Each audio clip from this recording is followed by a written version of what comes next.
Welcome to Night Shadows. I'm Stuart Best, where the paranormal is normal, where that which you thought you knew, you didn't, and where the future can be known if you know exactly where to look.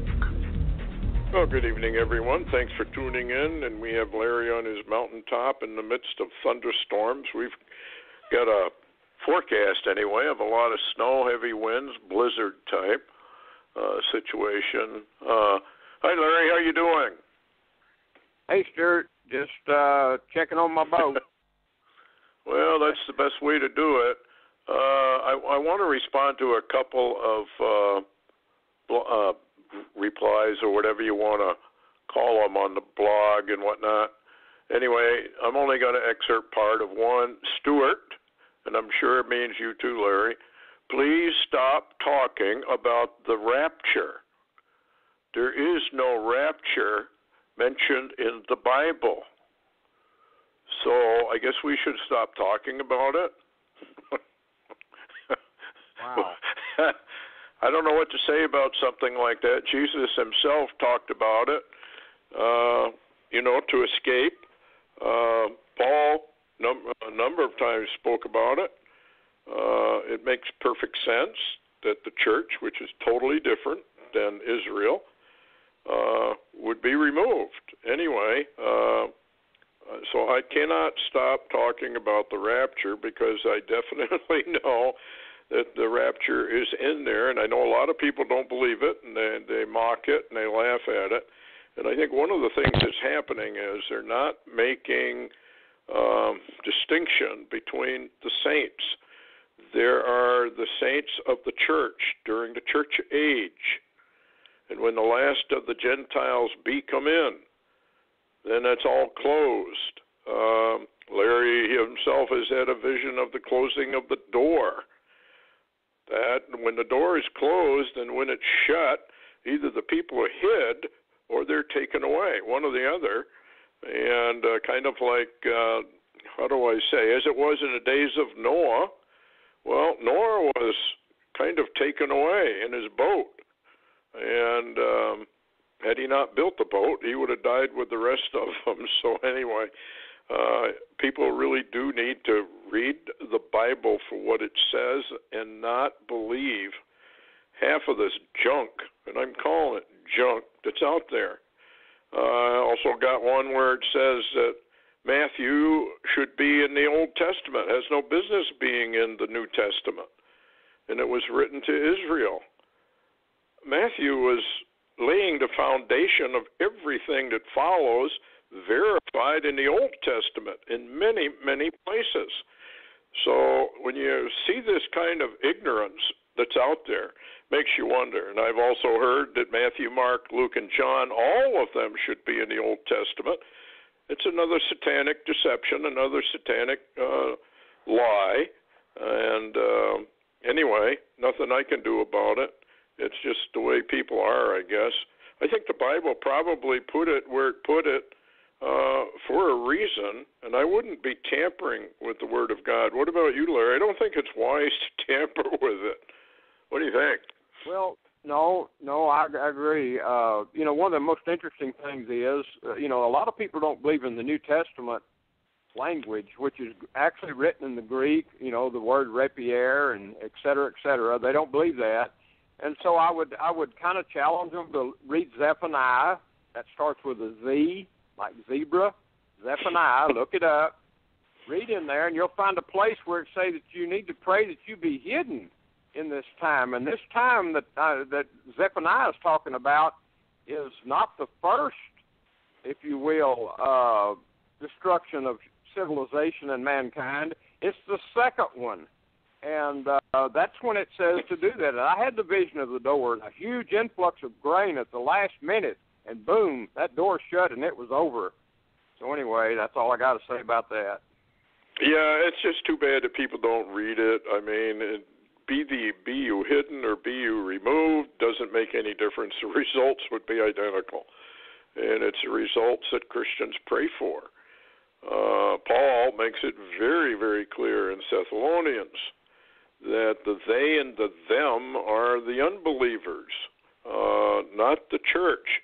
If you go into the book of Revelation, chapters 2 and 3, it's all about the 7 letters to the 7 churches. And at chapter 4, there is no mention of the church ever again. So you'd have to ask the question, why not? What is the reason why the church would just simply not be mentioned anymore? And if you don't differentiate between the saints, there are the Christian saints, there are the tribulation saints, there are Israel saints, and they're all different. They all have different things applied to them. And if you don't study to show yourself proof, you're never going to figure it out. Anyway, Dreamland, Whitley Strieber, who had that encounter with the Greys. It was kind of interesting. Can we escape the matrix? And this is from a lady who's a visionary. Her name is Sonia Barrett, and I get accused for bringing this kind of stuff up all the time. But I'm not asking anybody to believe it. I think if you read these things carefully, you can see how the delusion is working, the strong delusion. Anyways, Sonia Barrett is a visionary. In this show, she offers her wisdom and insight about how life actually works and how to make it work for you. It's not so much self-help as insight into the hidden realities that govern our lives. What interested me was, that's the first time, well, they got the movie The Matrix, but this is one of the few times where you have practically New Agers who realize we are actually in a matrix, a space-time tunnel, a matrix, and it's an evil matrix. And when Jesus Christ came here, he told you how to punch a hole through the matrix to get out. We posted a part 1 on a blog, lakegateblogger.com. I wish people would go read it because it explains how this matrix works. And I'd like to plug a book, too, while I'm on a roll here. The Mystery of Christ, The Greatest Secret. Everybody needs to read that. Really, I'm not just because I wrote it, because I really didn't write it. It's all full of scripture. What's about the mystery of what it really is? I mean, how can millions and millions of Christians stand before the Lord and he says, I don't even know who you are? And remember that vision that man had, and then another one a woman had just before Billy Graham died. I don't want to get into that right now. We don't have time. But please, read this book. If you don't like it after you've read it, I'll refund your money. It's really an important book to read. The Mystery of Christ, The Greatest Secret. On the back cover it says, the greatest mystery of all. Who was he? What was he? What did he want? What did he warn us about? You might remember that Pontius Pilate stood in front of Jesus Christ and said, who are you? What are you? He knew he was dealing with something very, very strange and very, very different. And he was head-to-head with the Lord. And there were some people really ought to read that because of what Jesus actually answered Pontius Pilate. I mean, the poor guy was in a dilemma. I mean, he was handed, if you want to call a rotten apple, that was certainly it. No matter what he did, he was going to be in trouble, either with the Sanhedrin or with God himself. So that very, very interesting story there. And then another kind of weird deal from Dr. Doom. And I did not realize how deeply this guy was really involved. You know, I can't even, Dr. Ed Dames. I am the former operations and training officer for the now defunct U.S. Army, DIA, CIA, Stargate program. Isn't that an interesting name, Larry? I it didn't know is. they called it that. Yeah. Did you know that that's what he called it? Oh, yeah. I've known that for a while. Wow. Anyway, our unit's key operations including locating terrorists, abducted hostages. Well, the deal is he found a little boy that had been missing for some time. He found the body, told them exactly where to go, and they went there, and they found him. So there is something to it. I don't recommend it. I don't think Larry recommends it. I'm very, very suspicious of remote viewing and where this is all coming from. It's kind of like the bots and the universal consciousness that's out there, and I think a lot of this is a deception, a part of the strong delusion. Anyway, where do we want to start, Larry? I guess there's a lot of stuff going on out there, particularly on the Syrian situation. Shall we start there, maybe? Yeah, we could start there and actually kind of dovetail into Barry Rothman's new Torah code.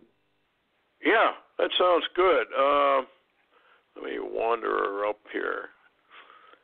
This is from Hal Turner. By the way, I tried to get on Hal Turner's show or websites. It's been blocked. The Twitter said they removed him. He can no longer be on Twitter. So how do you vet a lot of this stuff that you hear either on Sort Your Fall or Hal Turner or people like this? It's sometimes hard to vet. But anyway, the headline reads, 200 American troops killed in Syria, along with 1,800 more mercenaries. Did you see that, Larry? I didn't see that one, but there's been been picking up a little data on something about that, and then, a considerable amount of Russian troops killed. They've been fighting on the Euphrates there, where the Russians had built a bridge to cross over into Iraq. This one says 200 American military troops have reportedly been killed in Syria, along with approximately 1,800 American private military contractors by Russian airstrikes, according to reports from 2 Russian news outlets. There's a clue you want to be a little careful here.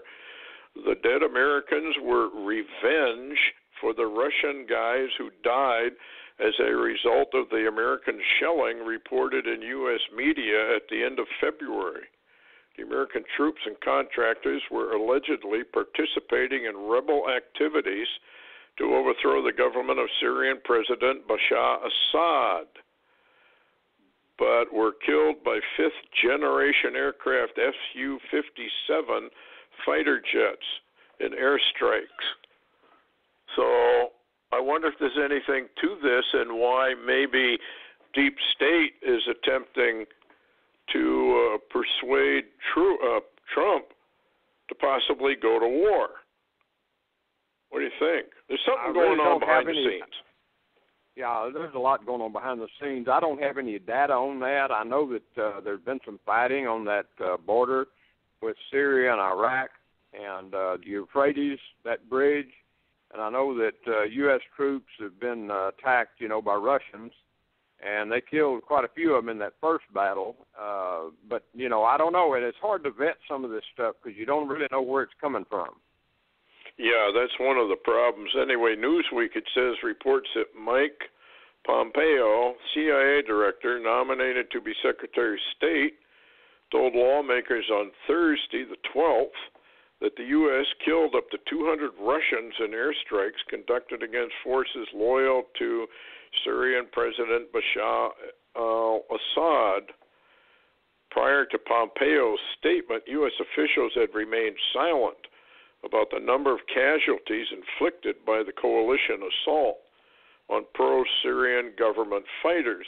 Now, if we killed that many Russians, is Putin's threat then basically just blowing, or what? Because they have made, you kill Russian troops, we're coming after you. And if this is true, they didn't do anything.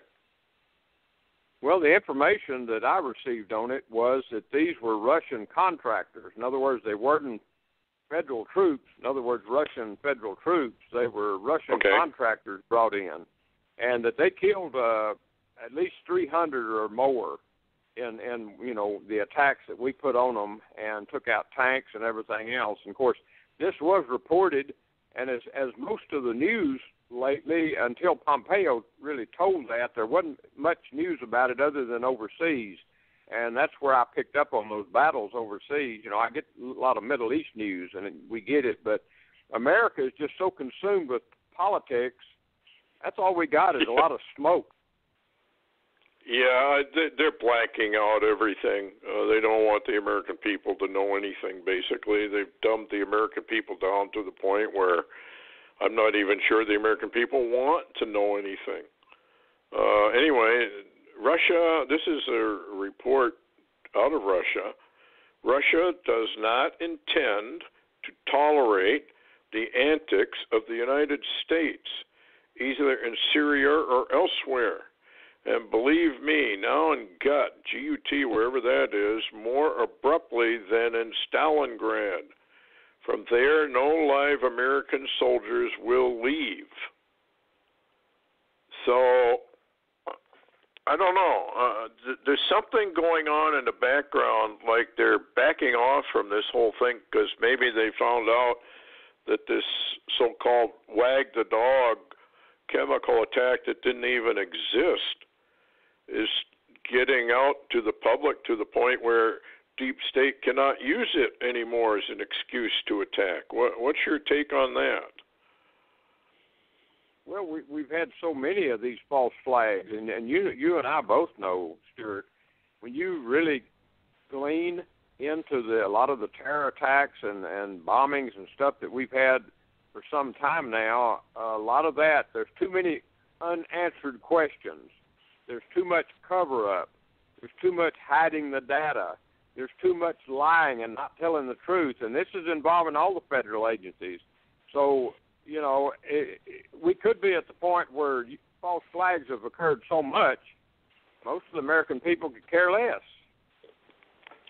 Well, they probably see through it, and if we attacked and did major damage or got into a world war with Russia or the Soviets, I call them, and millions of people are dead over something that never occurred, the evidence that's coming in indicates that, number one, there was no chemical attack, whatever, because they've gone into the site where it theoretically took place, and there's no chemical residue anywhere.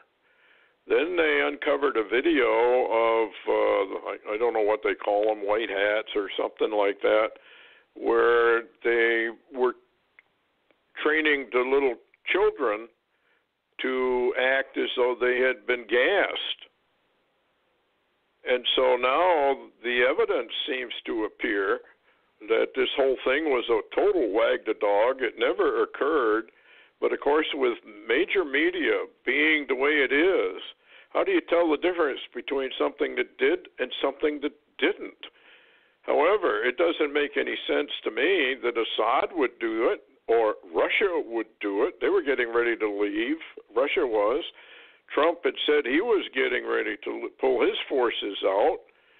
So you have three, I guess you could say almost four areas that you could suspect might have a motive. One would be England, because they pulled off this so-called attack thing with killing, I can't quote the name because I don't remember it. Then you have Israel, who would stand to gain tremendously if we got into a war with Syria, took out Syria, got Iran involved, and then we took out Iran. I guess one could say that possibly Saudi Arabia might have a vested interest in stirring up that, because then they don't have themselves the military to do it. We do. So anyway, I guess you can take your pick as to who did what. It really doesn't matter. However, the danger, I think, Larry, and I want your comment on it.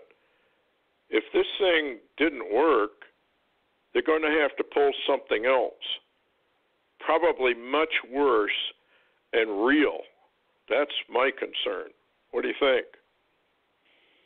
Well, it's rather disconcerting because apparently this is not working out. You know, we're in a pause, and matter of fact, even Fox News calls it a mysterious pause, a strange pause, if you will. And nobody understands it. The war is in pause. It stopped. You know, it was almost in play, and then it just paused there for a little bit. And, of course, we know Trump's behind the pause. And, of course, at the same time, the deep state who wants their war, the neocons and the left and, you know, the whole ball of wax, you know, they're struggling, a huge power struggle in Washington right now to bring Trump down. And as Mike Huckabee today called it, it's a coup. And many others now have spoken out and called it a coup. And it's a coup in progress since he began to run for office, actually. But, you know, I don't understand why the people can't see it, but I suppose they can. Well, you know, it's very, very interesting that people can't see it. I mean, it's been going on, obviously, for months. It's one-sided. The Mueller thing is totally one-sided. I mean, I think Trump, at the very beginning of it, could have said, whoa, wait a minute here. You know, if we're going to have an investigation, then I want some people who are on the Republican side, not deep state establishment people, and then you can put on your Hillary lovers, but have it more even. It's not even. It is absolutely now an attempt to dethrone Trump. This is a communist coup, folks. I don't know why nobody calls it what it is. It really is. It's a socialist communist coup. And if they win, it was interesting. I think it was the governor of Wisconsin who made the remark that if we don't rise up and put a stop to this, the United States is done. Yeah. It's over. Yeah. Yeah. I mean, when the governor is saying that, and of course we have Jeremiah's ruler against ruler, authority against authority. Boy, that, you know, when we first started talking about that years ago, who would have ever dreamed it would get to the point where it is now? What do you think? Oh, absolutely. A few years ago when you and I talked about ruler against ruler, we never could imagine where the ruler against ruler would actually go to, and that we'd sit here today in 2018 watching ruler against ruler to the degree almost of the Game of Thrones. Yeah, it's absolutely incredible what we're watching. We're watching the implosion of the United States. We're watching it being pulled down. The Lord said he was going to pull it down. He tells us how he's going to do it in Isaiah, how the government kind of implodes. They just argue and fight, and they can't do what they should be doing to save the country, and that's exactly where we are. You've got the Democrats who would not do anything, no matter if they favored it, because they hate Trump so much. So it's amazing, really, Larry, how much Trump has actually accomplished without the Dems at all, and basically without even Republican leadership, which are deep state as well. It's just amazing to me how much he's got done. Very, yeah, it's just absolutely fascinating what he has accomplished under direct attack 24/7 for almost going on 2 years now, and actually before the election. Really, one man is not capable of what he has done. I mean, seriously, they're not. That's right. That's why you have to know that there's something besides the New World Order behind this. There's something a lot higher than the New World Order behind this, and so that's what we're watching. You know, what's interesting, Stuart, is the fact that, you know, I'm just going to say what's interesting is the fact that you said, I don't know why people can't call it that. There's certain words you can't use anymore. You can't use repentance. You can't use, can't use Jesus anymore, I suppose. you can't use Psalm 2 because it's really not in the Bible. And, it's so amazing. And all the terminologies that you and I are aware of, you can't use those because they're politically incorrect, and they have no place in the New American Dialogue. Yeah, we produced a Bible. It was we called it the NSA Bible, and you open it up, and it was all redacted, except in the beginning was the NSA.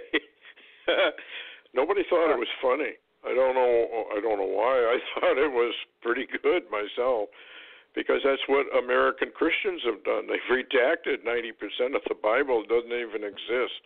Particularly Psalm 2 doesn't exist. Got a headline here. Putin polishes his satellite killer.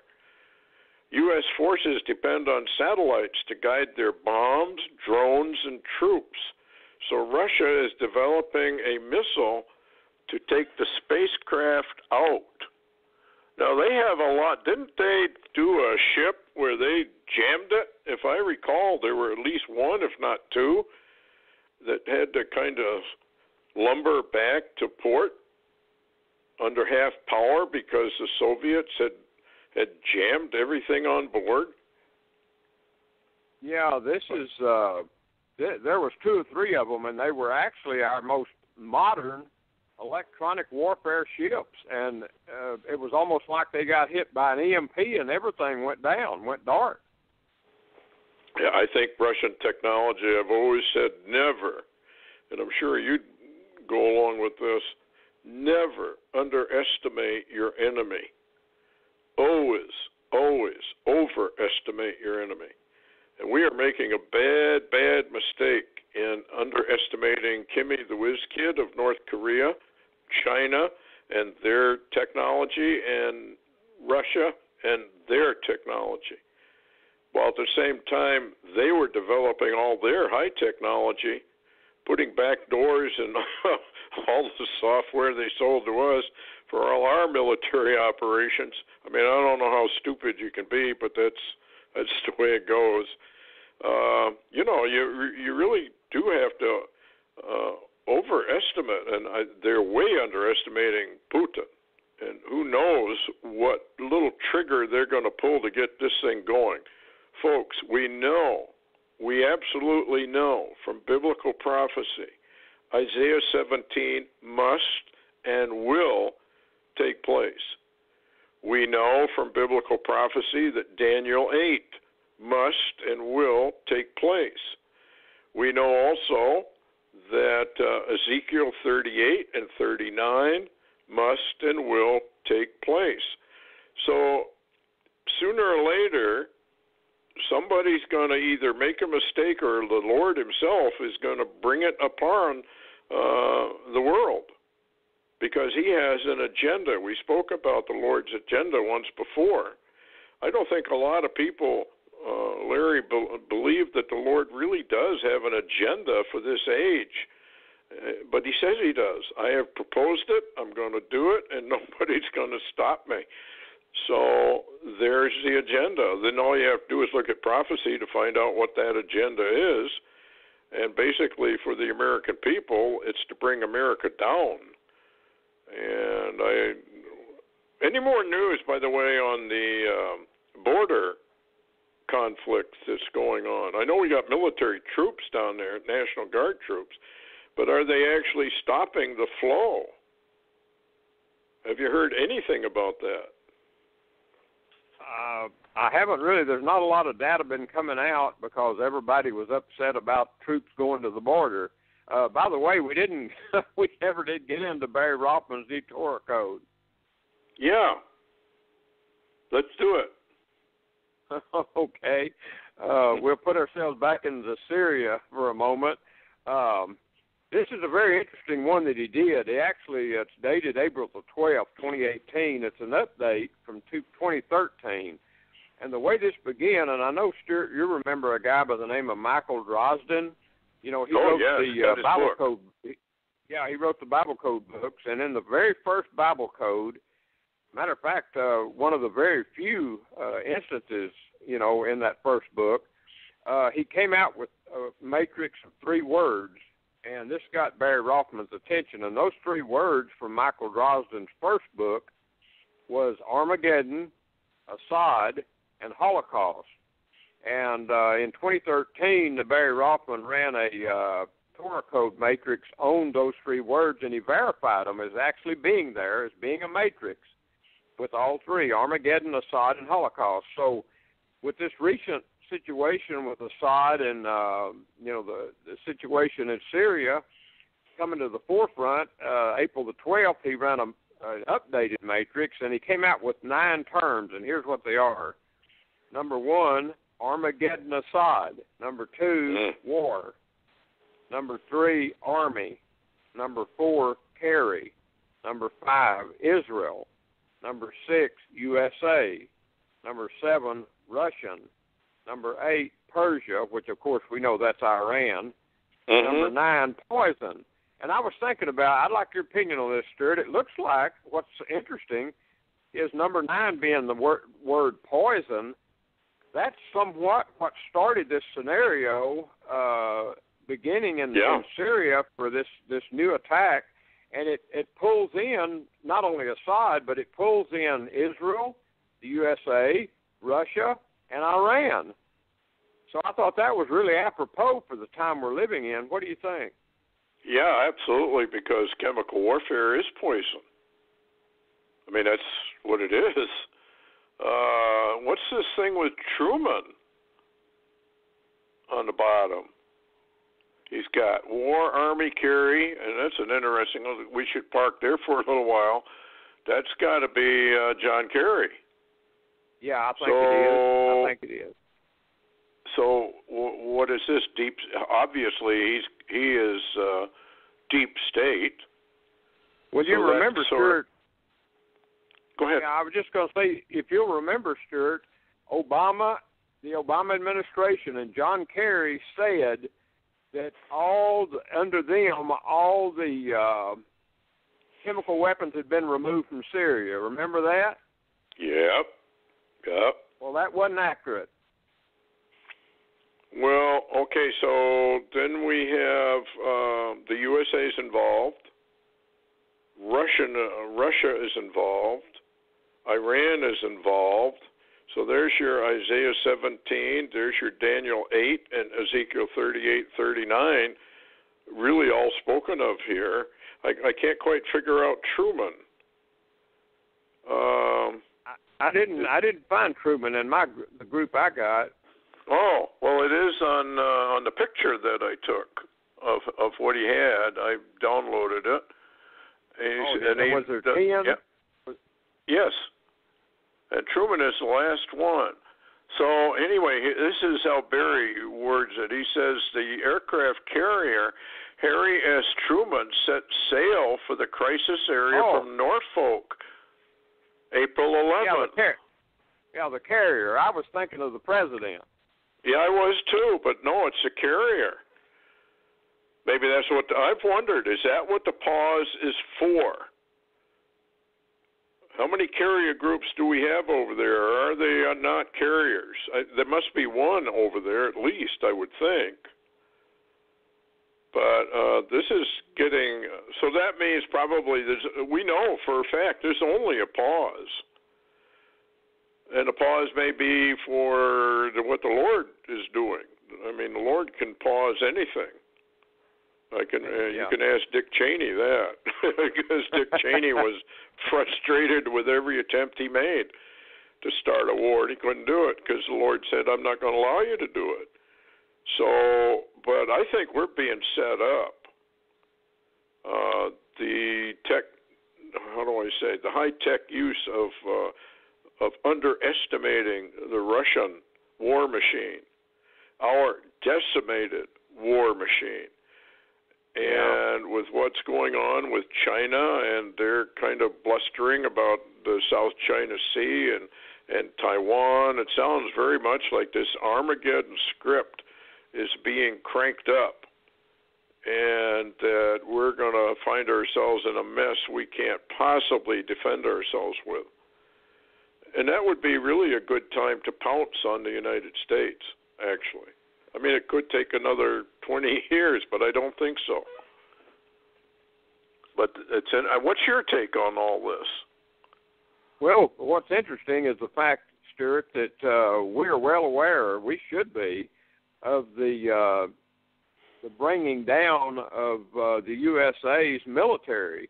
And actually during Bush, a lot of it, there was decimation of the military, but really under Obama's 8 years, it was catastrophic. This is what's interesting, Stuart. Right now, according to most of the intel that I've heard, is we cannot fight a regional war without great difficulty as it is, and I'm talking one war. And at the moment, we have a crisis in the Korean Peninsula.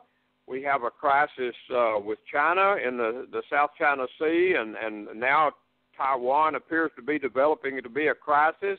We have Russia's problem with Ukraine. They're threatening Ukraine again. They're also threatening the Baltic states. They're threatening NATO. They're threatening in the Middle East.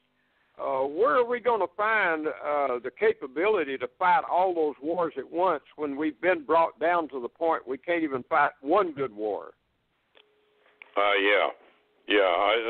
We're being led down the primrose path. It's a trap. And we know from prophecy that America, Babylon, whether people want to believe we're Babylon or not, doesn't matter. You're going to live through it, whether you believe it or don't believe it. We are taken out. And I believe you can conclusively prove that we are taken out when Russia or the former Soviet allies descend upon Israel. And they're there, they're on the mountains, and if you read Ezekiel very carefully, at that point in time when the Soviet troops and all their allies are down trying to take Israel out, Gog himself, whether it's Turkey, Russia, or whoever it is, doesn't matter, they think an evil thought, it says. We will go up to the land of unwalled villages, to them that are at rest, who have gotten rich with cattle and goods. They dwell without walls. That's the United States, folks. That's exactly when we are taken out. Jeremiah speaks about the same thing in Jeremiah 50 and 51. Revelation 18 speaks about it. Isaiah 47 speaks of it. That's when we're taken out.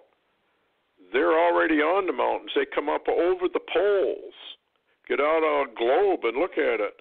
If you go directly north from Moscow, you're going to run into the United States. Just come over the poles. That's north. We will go north. And then they take us out. And if I was a military general, I would do that. It's exactly what I would do. I would neutralize anybody who could possibly come to Israel's aid when this final conflict takes place. And we're it. Europe doesn't want anything to do with Israel. The United Nations hates Israel. So Israel really has no friends, and we would be the only possible friend they could have. So, I'm very concerned that all of this, and you sent me, I think, a prophecy from somebody saying that the Lord had his hand upon all this and was really getting ready for Ezekiel 38:39, which tends to confirm that we're right on the analysis that either Isaiah 17 or Daniel 8 precedes Ezekiel 38:39. What do you think? Well, right now, Israel and Iran are at each other's throat. We do know that the last few days during this pause, Trump has been talking to Putin. We also know and are aware that Israel, as I've shared, I think on the last program we did, is almost ready to attack Iran itself, and has even been reported as having their F-35 warplanes actually targeting cities or locations, facilities within Iran, and were undetected, by radar. And what's interesting is the fact that I do know that Putin has been talking to Netanyahu, trying to draw him in a little, because Netanyahu is really ready to defend Israel and do it in a big way. And from all the reports, Netanyahu is ready to take on the main one, Iran, and forget the proxies. In other words, quit fighting all these proxy wars that Iran's doing. Go and direct. Go for the big one. And so to do that, they would probably have to take out Damascus, Syria, because that's command and control and actually under control of Soleimani, who's the Revolutionary Guard Iranian general there, who wants to destroy Israel. You remember, and what's interesting too, I'll just put this in and then get your intake. Remember what Stan Deyo has said a number of times. He's got his eye on Erdogan, he's got his eye on Soleimani, and he's got his eye even, believe it or not, on Salman in Saudi Arabia. He says one of those guys is going to make a move, he believes, against Israel. Yeah, well, there's no love lost between those guys. I mean, this is all ancient prophecy. They're wild men, and they just fight. I guess they love to fight. But, this pause, here's another little tidbit, and this came out today. Ships sailing to the Middle East, an armada of 12 warships, the largest U.S. strike force since the 2003 Iraq War, is steaming towards the Middle East as President Trump mulls an attack on Syria in retaliation for chemical weapons attacks on civilians, according to the report. The aircraft carrier USS Harry S. Truman, that's why that name is in that Bible code, set sail. Now, what's interesting about that Bible code, it all deals with Armageddon. Yeah. Now, Armageddon really doesn't take place until the end, but the rabbis consider the Ezekiel 38:39 as Armageddon. I've read that a number of places in their analysis of which sets them up, of course, for embracing the false Messiah. But isn't it interesting that, the Harry S. Truman just left, and it's part of that code? I find that rather incredible. Absolutely. Wow.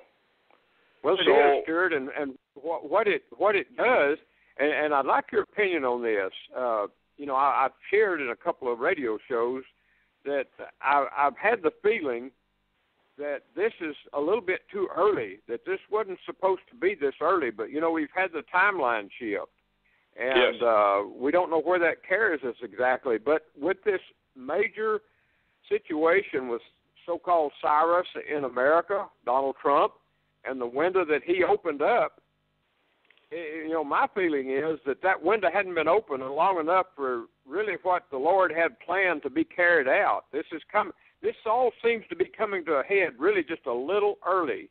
And I'm just wondering, what do you think, about the timing of this? Do you think possibly that the pause is to slow this down for a little while, or maybe put it off a short time, or do you think this is all going to come together about the same time? Well, I think there is a delay here, and this strange pause, this weird pause, or whatever they're calling it. That's probably the Lord. Everything goes down. I mean, the Antichrist comes at an appointed time. He cannot appear before that time.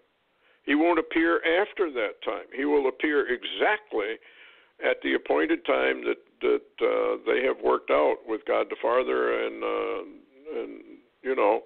the Lord Jesus. So this is all coming together, and you're right. Maybe this is the the rich men of the earth. Their Psalm 2 attempting to do this a little early, and if they make a mistake on their timing, this thing isn't going to work out very well. But the other point we should always bring up, too, is if we get involved in a skirmish, or more than a skirmish over there, and it actually goes into kind of a World War III type thing, would we not expect the arrival to take place? I remember. Yeah, go ahead. I was just going to mention that's very interesting because we know that Stan believes almost any time the arrival could happen, and I was on a show today with Augusto Perez, and he is very adamant that if this thing goes hot, that we'll see a quick arrival. I mean, he believes that if this does go hot, that the arrival will almost be right behind it, right up on it. And I tell you what, it's very, very interesting where this seems to go. We've still in the background, we've still got chatter about Antarctica. We've still got chatter about Mars. We've still got chatter about dimensional portals, et cetera, CERN, and all of that. Is, even though we're busy with all this other stuff, those things are still going on too. Yeah, Stan did such a marvelous work in reinterpreting the old language, and he did a lot of research on it. And the arrival, folks, is not pleasant. They're going to come down here basically to, you just can't blow the planet up. We're not going to let you do it. And Ed Dames put out a video, and it was very, very interesting because he was telling us, and of course at the time he was in the military, and he was running their remote viewing. And I guess they were asked to try and figure out what had happened. But remember the Trident system? And every time they tried it, it failed. It didn't work. They had, according to Ed Dames, they actually had a war plan, and they were going to preempt attack on Russia and bring Russia down. That's right. Yeah. And they were going to use the Trident system to do it, I guess. So anyway, it kept failing. So they couldn't do it. They kept having glitches in the systems or whatever would happen, and the testing just never went correctly. That is until Russia came up to equal parity with the United States. And then all of a sudden, the Trident worked, and they didn't have any more failures. Now, if people don't want to believe that the Lord is behind a lot of this, I have proposed it, and I'm going to do it. That should be proof enough for any skeptic, because it wasn't time for us to have a skirmish or a real war. And that may be exactly what's happening now. We got to pause, because it's not right with the Lord. And they aren't going to do anything if the Lord doesn't allow it. It's kind of like when 911 occurred. I made the comment, and it was very, very, unpopular, but I said, the Lord allowed 911. If he's all-powerful, he can stop anything he wants to stop. He chose not to. Why? Because he was warning the United States of America, you're all going to go down, just like 911, if you don't repent. Well, of course, they never got the message.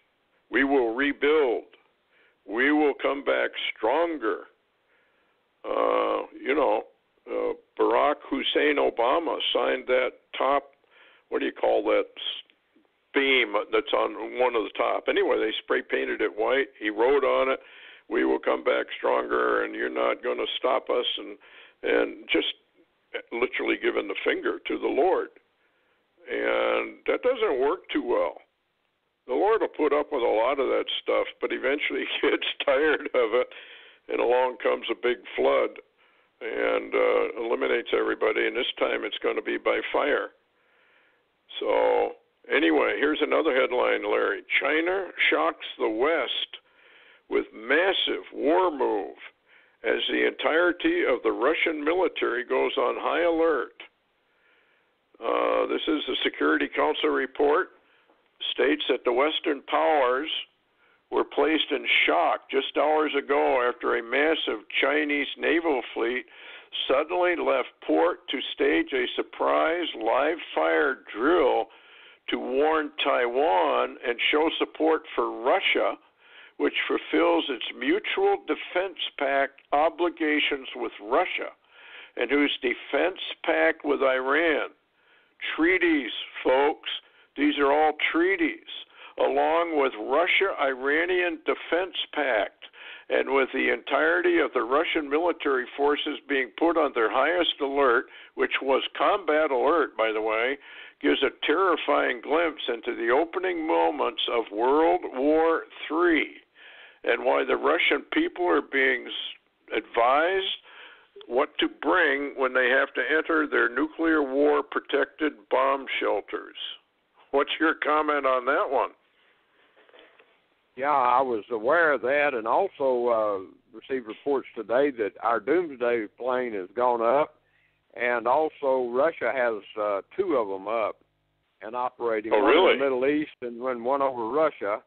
And China is flexing its muscles. It's got its, carrier killer missiles deployed, and there are rumors that Russia is again threatening the Ukraine with just an overwhelming force to take it if we hit Syria. So it's very serious worldwide. I mean, we're not talking about a small situation.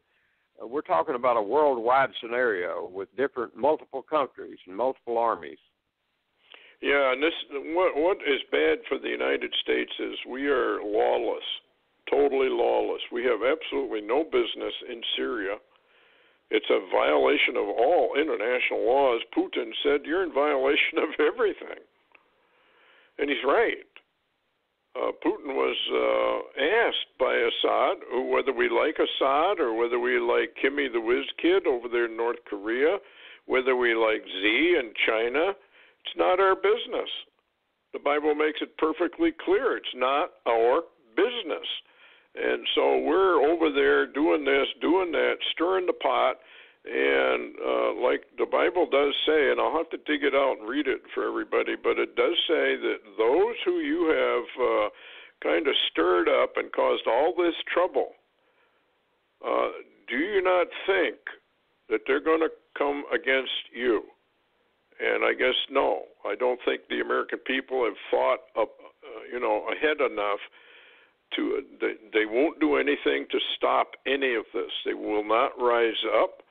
And the surveillance state, for example, is going full blast ahead all the time, and they have not suspended NDAA 2017, FEMA, Homeland Security, FEMA camps, fusion centers, all of that. Jade Helm. I don't know what the American. How many clues do the American people need? That Cyrus, Donald John Trump, is not here to save America. He is here only as an instrument of the Lord to bring about Israel's tribulation period, moving the embassy, moving the capital, and bringing up the Sanhedrin and the temple. I think that's all he's for. And like you said, Larry, that's going to take a little while. So maybe that will be the pause. It's not ready yet. Or maybe all this comes about after the war, that it gets over, it just gets out of hand. What do you think? Well, you did make a very interesting comment. You said, I wonder if the war comes first and then the peace, or if I wonder if we have peace for a while and then a war. And maybe we're about to find out the truth in that matter. Yeah, I think we're definitely going to find out. And we are in these pivot years, 2017, 2018. There's a reason why all of that is in there, the 70 years and the 50-year jubilees and all of that. There's a reason why it's all in there. The tetrad on the high holy days, bookmarking, the Jewish feast days, twice. All of these signs, they've got to be fulfilled relatively soon. and I just believe they're going to be. I don't know exactly how this is all going to go down. I don't think anybody does. But like the Old Testament says, after you've seen it happen, then you'll know what I meant. So we can speculate all we want, but after it's happened, then we'll know exactly why he said what he said. And as you have pointed out a number of times, the Lord is not a man, and he doesn't talk to us like he is in that sense. My ways are higher than your ways. My ways are not your ways. So, we're in for some very interesting times, I think. On the domestic front, what do you think is going on? Are they actually going to try and get rid of Trump before he can do anything? Well, the full press move is on to get Trump out of office. I mean, they're full blast in that. Now, something that's, and I'd like your opinion, there's something really, you use the term enigma. There's an enigma going on, Stuart, in Washington, and that is this. I'm wondering if there is a connection. Suddenly, the other day, Alan Dershowitz was on Hannity. He sent the president a word on Hannity. The very next day, he was brought to the White House, and Dershowitz had a meeting with Trump and Bolton and others. And then the very next day, we find that Rosenstein was called to the White House for a meeting with Trump. And then today, on the very next day, we find that Scooter Libby has been pardoned. What is going on? Is there a secret movement in the background that we've been unaware of? Well, I'm beginning to wonder because Scooter Libby was under Bush, right? Scooter Libby would know an awful lot, and by pardoning Scooter, he can get some information maybe he never had before. Trump is not stupid. A lot of people are calling him dumb. He's a genius, actually. He's new to politics, but it's almost like he doesn't care about politics at all. He's kind of like the Lord in one sense. I'm going to do what I'm going to do, and who's going to stop me? He's kind of mocking deep state, and he just plows ahead. And he did say, I never thought it would be like it is. And his children have basically said the same thing, how dirty the politics are, how absolutely filthy and corrupt Washington is. And I don't believe the Lord thinks it can be repaired. If you really read Scripture, the Lord says, basically, it's unrepairable. And so he annihilates the United States. We got about 90 seconds left. What's your final, what would you like to mention to people? Well, one of my concerns is the fact that recently we're having quite a number of media or I guess you could say bloggers that are being taken down out of Twitter and Facebook and YouTube and a lot of the mainstream social functions. So the censorship appears to be moving forward, and people just need to be aware of that, Stuart. Yeah. Secrecy is in high gear as well. Surveillance is increasing left and right. Trump's not doing anything about it, which is very suspicious. We got a lot of things going on, folks, and we're at the end game, and I believe we're at childhood's end, and the arrival is not going to be very far away. The war is probably going on sooner or later, so we'll have to just wait and see what this pause is. And again, I remind people, please, you need to get The Mystery of Christ, The Greatest Secret. And it's a book that'll help you understand what's really going on and why the space-time continuum has to be broken, and we have to pierce it and get to the other side. Anyway, thank everybody for listening. Thank you, Larry, for coming on, and we'll see everybody over the weekend if anything emergency takes place. Anyway, good night.